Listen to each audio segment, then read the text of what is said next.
أعوذ بالله من الشيطان الرجيم بسم الله الرحمن الرحيم. تیز رفتار زندگی، سوشل میڈیا کا شور، کیا ہمارے پاس قرآن سمجھنے کا وقت ہے؟ فکر کی ضرورت ہے۔ سادہ اور آسان انداز میں خلاصہ قرآن دیکھیے، خلاصہ قرآن ماجد جمیل ستی کے ساتھ روزانہ صرف حق نیوز پر۔ اعوذ باللہ من الشیطان الرجیم، بسم اللہ الرحمن الرحیم۔ والنازعات غرقا والناشطات نشطا والسابحات سبحا فالسابقات سبقا فالمدبرات أمرا يوم ترجف الراجفة تتبعها الرادفة قلوب يومئذ واجفة أبصارها خاشعة يقولون أئنا لمردودون في الحافرة أإذا كنا عظاما نخرة قالوا تلك إذا كرة خاسرة فإنما هي زجرة واحدة فإذا هم بالساهرة هل أتاك حديث موسى إذ ناداه ربه بالوادي المقدس طوى اذهب إلى فرعون إنه طغى فقل هل لك إلى أن تزكى وأهديك إلى ربك فتخشى فأراه الآية الكبرى فكذب وعصى ثم أدبر يسعى فحشر فنادى فقال أنا ربكم الأعلى فأخذه الله نكال الآخرة والأولى إن في ذلك لعبرة لمن يخشى أأنتم أشد خلقا أم السماء بناها رفع سمكها فسواها وأغطش ليلها وأخرج ضحاها والأرض بعد ذلك دحاها أخرج منها ماءها ومرعاها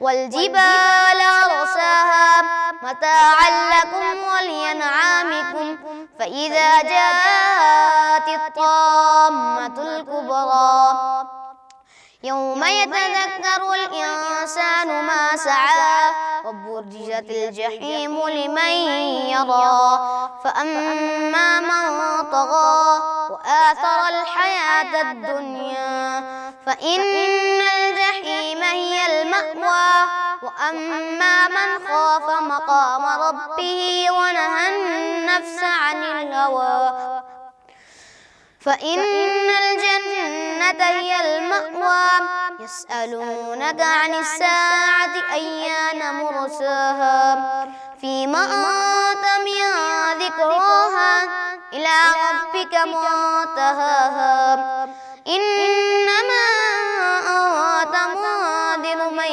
يخشاها كأنهم يوم يرونها لم يلبثوا إلا عشية أو ضحاها صدق الله العظيم.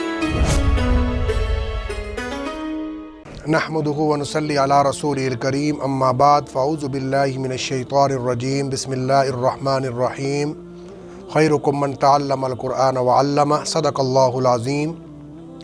محترم ناظرین و سامعین، السلام علیکم ورحمۃ اللہ وبرکاتہ۔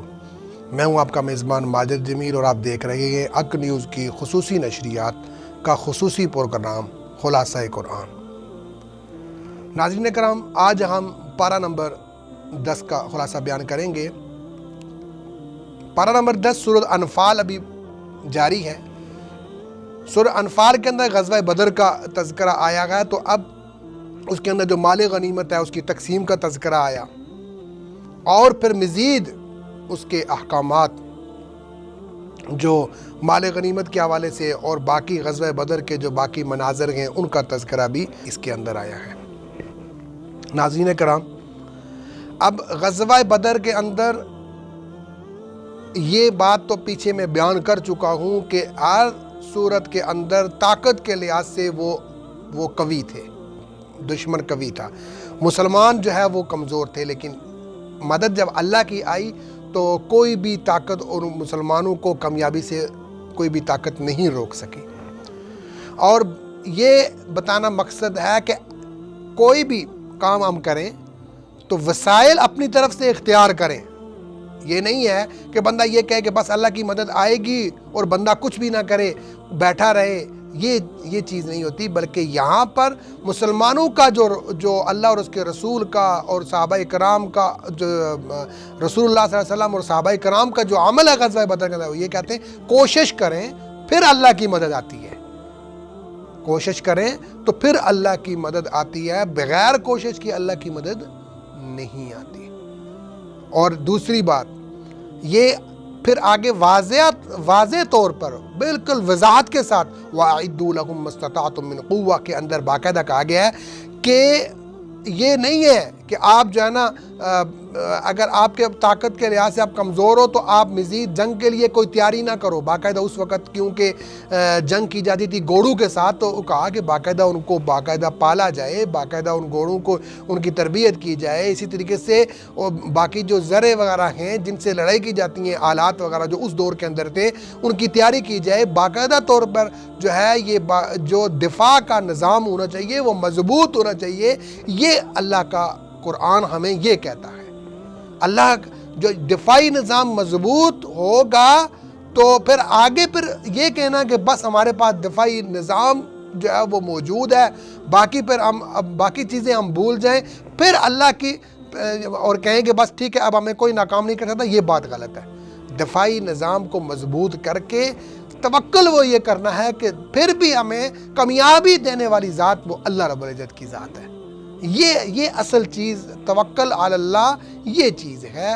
توکل علی اللہ کے اندر یہ چیز آتی ہے کہ بندہ اپنی کوشش پوری رکھے، پھر اس کے بعد بندہ یہ کہے کہ جو ہے نا اب اللہ کی مدد کی بندہ انتظار میں ہے کہ اللہ کی مدد ہوگی، میری تیاری تو پوری ہے لیکن پھر بھی اللہ کی مدد ہوگی تو یہ کام ہوگا۔ یہ توکل علی اللہ ہے، اللہ کے اوپر بھروسہ رکھنا ہے، کوشش ضروری ہے اس چیز کے لیے۔ تو غزوہ بدر کے اندر یہ جو اس کا غزوہ بدر کا تذکرہ کر کے غزوہ تبوک کا بھی تذکرہ آیا ہے، یہ ساری چیزیں تذکرہ کر کے آخر میں یہ چیز بتائی کہ یہ نہیں ہے کہ آپ ویسے ہی بیٹھ جاؤ، بلکہ کوشش کرنی چاہیے، دفاعی نظام مضبوط کرنا چاہیے اور تمام تر اپنے ہتھیار وغیرہ یہ اس کی تیاری کرنی چاہیے، تیار ہو کر جانا چاہیے۔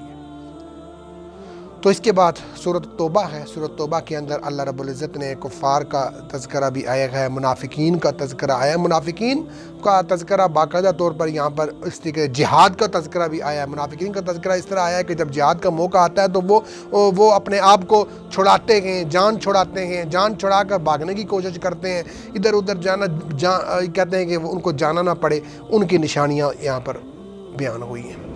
اور پھر اس کے ساتھ مشرکین کا تذکرہ اس صورت کے اندر آیا ہے، اور اس کے اندر یہود و نصارہ کا تذکرہ بھی آیا ہے کہ وہ کبھی بھی آپ کے دوست نہیں ہو سکتے۔ اور پھر اس کے ساتھ ساتھ اس صورت کے اندر حضور صلی اللہ علیہ وسلم اور ابوبکر صدیق کا وہ سفر جو کہ ایک غار کے اندر جب انہوں نے جا کر پناہ لی تو وہاں پر اب کوئی اور راستہ نہیں تھا، تو حضرت ابوبکر صدیق رضی اللہ تعالیٰ عنہ کی گود کے اندر رسول اللہ صلی اللہ علیہ وسلم نے اپنا سر رکھا اور سو گئے، اور وہاں سے اس غار کے اندر سے ایک سوراخ تھا، وہاں پر انہوں نے پاؤں رکھ لیا تاکہ کوئی دیکھ نہ لے۔ کفار اب ظاہر ہے پیچھے لگے ہوئے تھے، بات کو مختصر کروں گا۔ تو اس پاؤں سے وہاں سے کوئی ایک سانپ آیا، بچھو آیا، جو بھی اس نے آ کر کاٹا تو ان کو بڑی تکلیف ہوئی۔ اب وہ تکلیف ہے ان کو اتنی زیادہ، لیکن وہ اس وجہ سے وہ ہلے نہیں کہ نبی کریم صلی اللہ علیہ وسلم کا سر میرے گھٹنوں پر ہے، وہ سو رہے ہیں، ان کو تکلیف نہ ہو۔ اتنی شدید تکلیف ہوئی کہ ابوبکر صدیق رضی اللہ تعالیٰ عنہ کے آنکھوں سے جو آنسو کا جو قطرہ تھا وہ نبی کریم صلی اللہ علیہ وسلم کے چہرے پر گرا۔ جب نبی کریم صلی اللہ علیہ وسلم کے چہرے پر گرا تو وہ جاگے تو ان کا کیا ہوا ابو بکر؟ تو اس وقت جب پتہ چلا تو انہوں نے اپنے لعاب دہن جو تھا وہ باقاعدہ اس جگہ پر لگایا، اللہ نے ان کو شفا دی۔ اب یہاں پر دیکھیں رسول اللہ صلی اللہ علیہ وسلم سے عشق اس کو کہتے ہیں۔ تکلیف کے باوجود بھی وہ ہلے نہیں کہ رسول اللہ صلی اللہ علیہ وسلم کو تکلیف ہوگی، رسول اللہ علیہ وسلم سو رہے ہیں، اور رسول اللہ علیہ وسلم کو پتہ کیسے چلا؟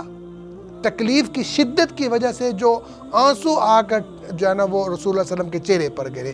تو اس وقت اللہ رب العزت نے اللہ رب العزت یہاں ارشاد فرما رہے ہیں کہ اس وقت رسول اللہ صلی اللہ علیہ وسلم نے کیا فرمایا تھا؟ لا تحزن ان اللہ معنا، کہ تم جو ہے وہ کوئی پریشانی نہ کرو، بے شک ہمارے ساتھ ہمارا اللہ ہے۔ ہمارے ساتھ کیا ہے؟ ہمارا اللہ ہے، وہ ہماری مدد کرے گا۔ یہ تذکرہ اسی سورۃ توبہ کے اندر آیا ہے۔ اس کے بعد اللہ رب العزت نے جو زکوٰۃ، مصارف زکوٰۃ ہیں 8 وہ بتائے، انما الصدقات للفقراء والمساکین والعاملین، یہ سارے 8 مصارف زکوٰۃ ہیں، ان کے جو ہے نا بندہ ان کو زکوٰۃ دے سکتا ہے۔ فقراء ہیں، مساکین ہیں، اور اسی طریقے سے جو سفر کے اندر ہوں ان کو بھی آپ دے سکتے ہیں۔ پرانے زمانے کے اندر جو ہے، پرانے دور کے اندر جو غلام ہوتے تھے جو کہ پیسے دے کر آزاد ہوتے تھے، ان کو آزاد کرنے کی غرض سے قرض دار، یہ جتنے بھی ہیں یہ مصارف زکوٰۃ ہیں، ان کو آپ زکوٰۃ ادا کر سکتے ہیں۔ یہ 8 مصارف زکوٰۃ اسی سورۃ توبہ کے اندر ان کا تذکرہ آیا ہے۔ پھر آخر میں جہاد کا تذکرہ یہاں پر آیا ہے، جہاد کا، اور جہاد کی ترغیب دی گئی ہے کہ جہاد کی جو ترغیب دی گئی ہے اور یہ کہا گیا ہے کہ جہاد ہے اس کی خواہش جو مومن ہے اس کے دل کے اندر ہونی چاہیے۔